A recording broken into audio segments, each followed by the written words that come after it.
پاکستان مسلم league کے رہنما سابق صوبائی وزیر تعلیم ممبر ہائر ایجوکیشن کمیشن پنجاب میاں عمران مسعود نے کرونا وائرس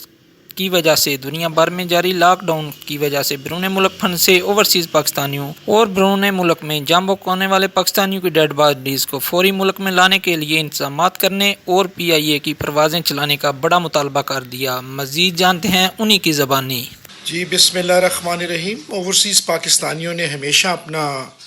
کردار ادا کیا ہے جب بھی کبھی پاکستان کو ضرورت پڑی ہے۔ اس وقت ہمارے یورپ میں بے شمار ایسی ڈیڈ باڈیز پڑی ہوئی ہیں، فرانس میں بھی، اسپین میں بھی، جو کہ انتظار میں ہے کہ پاکستان حکومت PIA اپنی سروس شروع کرے اور ان کو وہ پاکستان لے کر آئیں۔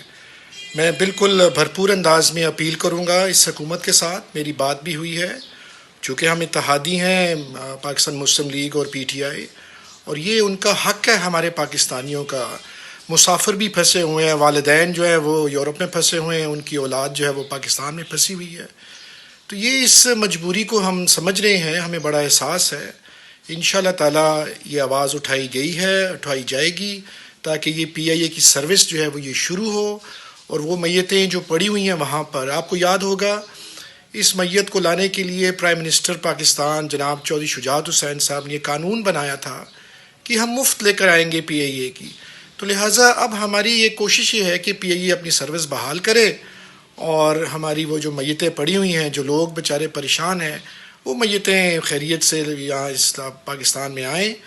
اور ان کی تدفین جو ہے وہ کی جائے۔ تو میں اس کو بھرپور انداز میں ہم حکومت کے آگے پیش کریں گے، آپ کا یہ جو موقف جو ہے۔ Thank you.